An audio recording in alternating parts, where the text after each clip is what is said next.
40,000 orang jadi mangsa perang di Gaza.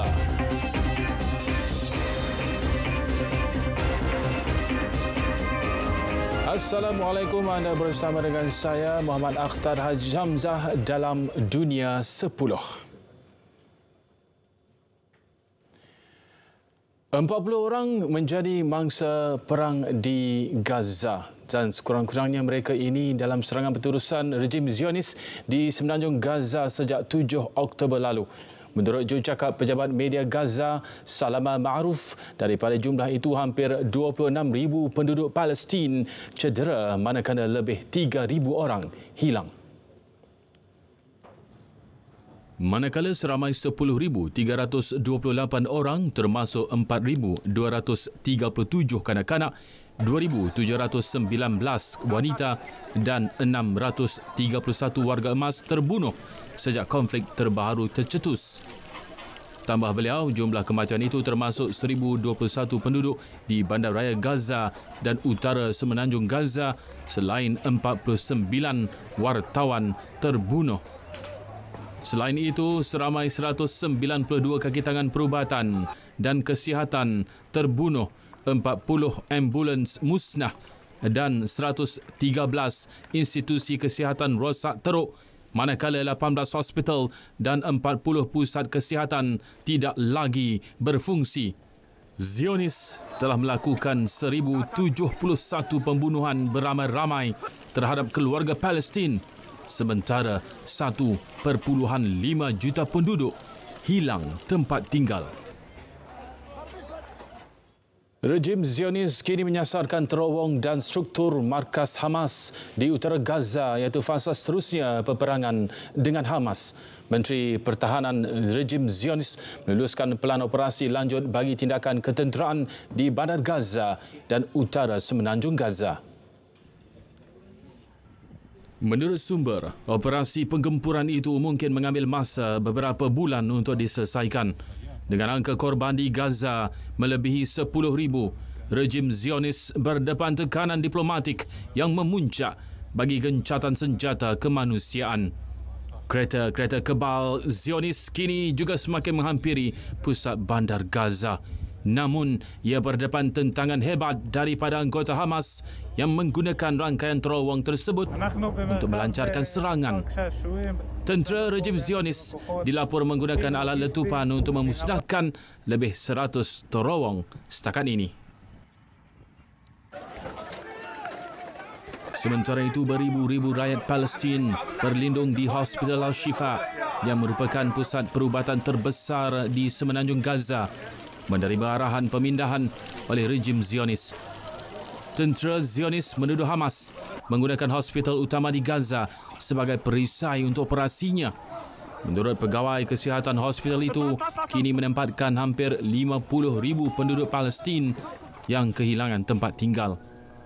Ini disebabkan mereka tidak mempunyai tempat lain untuk berlindung dan orang awam terpaksa mendirikan kemah di sekitar hospital bagi menempatkan keluarga mereka.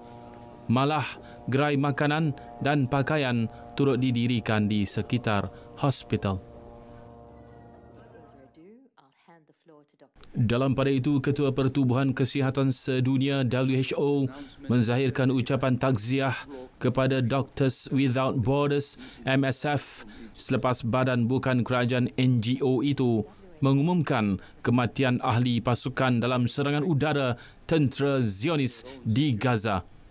Menurut laporan, MSF telah mengumumkan bahawa salah seorang pasukannya di Gaza dan beberapa ahli keluarganya terbunuh dalam serangan udara rejim Zionis yang melanda rumah mereka di Kem Ashati di tengah Gaza.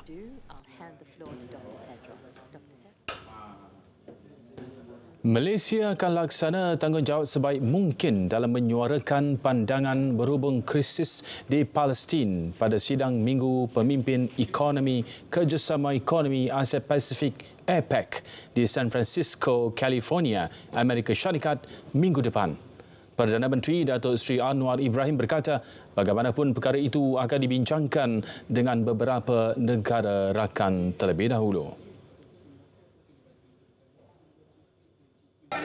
Kita akan bincangkan beberapa teman dan kita akan jalankan tanggungjawab kita sebaik mungkin. Semalam Perdana Menteri mengesahkan beliau akan menghadiri APEC 2023. Datuk Seri Anwar menegaskan hubungan diplomatik, keamanan dan ekonomi perlu dijaga. Namun pada masa sama, Malaysia kekal tidak berganjak mempertahankan keadilan dan menyokong perjuangan hak rakyat Palestin. Pada sidang kemuncak itu juga, Presiden Amerika Syarikat Joe Biden akan bertemu dengan rakan sejawatannya dari Indonesia, Joko Widodo, Isnin depan untuk membincangkan keselamatan serantau dan peralihan ke tenaga bersih. Pertemuan di White House itu diadakan ketika peperangan memuncak antara rejim Zionis dengan Hamas.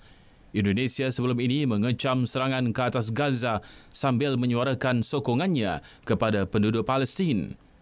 Ia susulan keputusan Biden untuk tidak menghadiri sidang puncak ASEAN di Jakarta Ogos lalu.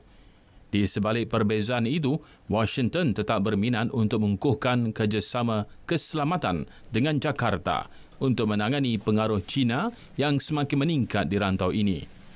Presiden Jokowi dijangka menggesa Amerika Syarikat menghulurkan dana bernilai $20 bilion untuk bantu biayai peralihan Indonesia ke tenaga hijau. Arab Saudi akan mengadakan sidang kemuncak tergempar di Riyadh dalam beberapa hari yang akan datang bagi membincangkan konflik Israel-Palestin. Sidang tergempar itu dijangka dihadiri negara-negara Arab, Islam dan Afrika. Perkara berkenaan disahkan Menteri Pelaburan Arab Saudi Khalid Al-Falih di Singapura. Katanya dalam jangka pendek, objektif untuk membawa ketiga-tiga sidang kemuncak berkenaan dan perhimpunan lain di bawah pimpinan Arab Saudi adalah untuk memacu ke arah penyelesaian konflik secara aman. Presiden Iran Ibrahim Raisi dijangka ke Arab Saudi Ahad ini untuk sidang kemuncak Pertubuhan Kerjasama Islam.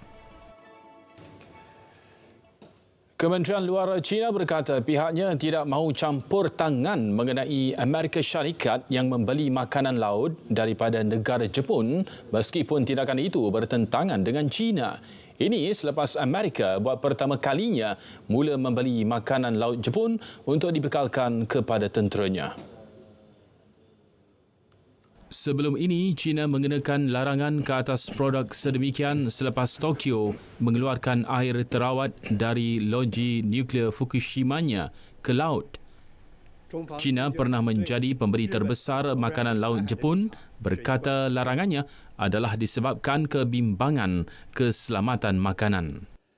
中方已在近期举行的我还要强调的是，日方应当为此提供全面的配合，严防核污染水排海造成不可挽回的后果。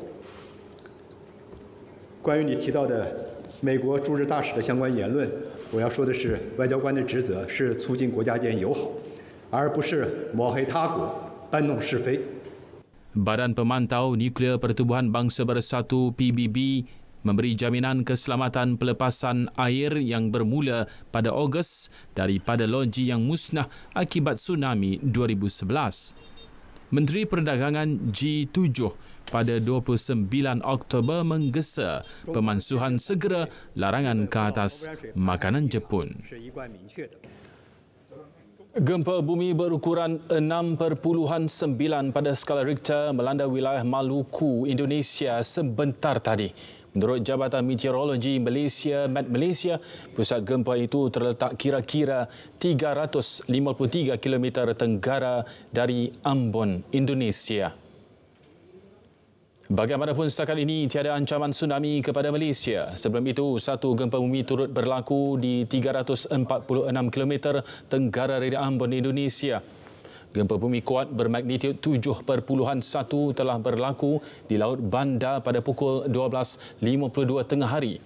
Pihak berkuasa menggesa orang ramai supaya bertenang dan menasihatkan mereka agar tidak terpengaruh dengan kabar angin yang tidak dapat dipastikan kebenarannya. Penduduk juga dinasihatkan supaya mengelak bangunan yang mengalami keretakan atau kerosakan akibat gempa bumi. Setakat ini, tiada maklumat mengenai jumlah korban atau tahap kerosakan akibat gempa bumi itu.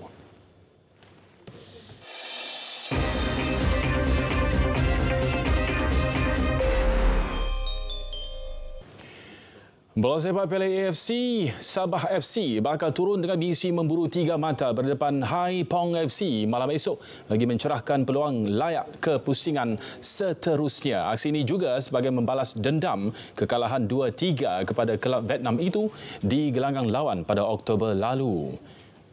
Ketua Jurulatih Sabah Dato' Ong Kim Swee pula optimis skuadnya mampu meraih kemenangan berbekal kelebihan beraksi di laman sendiri.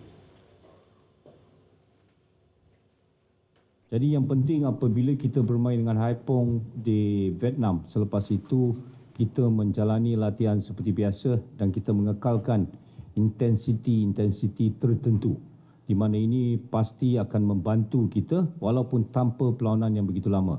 Jadi saya harap esok kita dapat menunjukkan satu prestasi yang lebih baik, di mana itu merupakan perlawanan yang amat penting dalam kumpulan kita. Sabah kini berada di tangga kedua kumpulan H berkongsi 6 mata bersama Hai Pong FC yang menguasai kedudukan teratas. Sementara itu, Ketua Pasukan Hai Pong FC, Joseph Bolimbo enggan memandang mudah kemampuan skuad Sang Badak meskipun berjaya melangkah kemenangan pada perlawanan pertama tempoh hari. Compared to the last game, Sabah is a good team. Even before we played them, they had a good run. But we have always come to challenge such teams because we have played some bigger teams. So I know with football, everything is possible. And tomorrow, we have to come to fight for the win or to get a point like the coach said. Bola sepak Liga Juara-Juara AC Milan kembali menghidupkan peluang melangkah ke pusingan kalah mati selepas cemerlang mengatasi Paris Saint-Germain PSG 2-1 di laman sendiri awal pagi tadi. Pertembungan berlangsung di Stadium Giuseppe Meazza menyaksikan PSG terlebih dahulu berada di depan hasil tandukan Milan Skriniar seawal minit ke-9. Kegembiraan pasukan pelawat bagaimanapun tidak kekal lama selepas sepakan gunting pemain sayap Milan Pedro Leao di dalam kotak penalti 3 minit berselang kembali menyamakan kedudukan kedua-dua pasukan. Milan mengesahkan kemenangan 2-1 menerusi tandukan padu penyerang berpengalaman Olivier Giroud pada minit ke-50. Kemenangan bolehkan anak buah Stefano Pioli naik ke tangga ketiga kumpulan F dengan mengumpul 5 mata.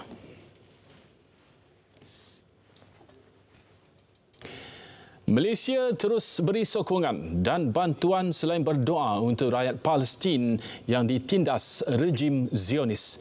Dari sungai hingga ke segara, Palestin pasti merdeka. Berita dunia berakhir di sini. Saya Muhammad Akhtar Haji Hamzah, Malaysia Madani, tekad perpaduan, penuhi harapan. Assalamualaikum.